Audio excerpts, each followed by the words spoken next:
Hi everyone, this is Char Dangerfield from the Archer and Olive Design team, and today I'm going to be showing you this Thanksgiving Doodles spread for your bullet journal. These are just fun doodles that you can pop into your bullet journal. You can kind of add these intermittently in your spreads over the Thanksgiving season or the autumn season. This video is part of a blog post as usual, and in the blog post I go into a lot more detail about sort of techniques with these doodles, how to make them look more realistic, how to make them look more three-dimensional.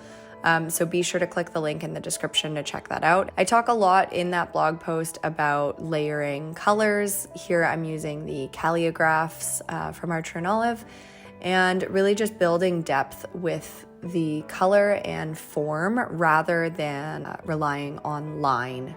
I find this gives the drawings a lot more of a three-dimensional look. So like I said, if you want to hear more about how I do that and I go into a lot more detail and give more specific examples, click the link in the description and check out that blog post.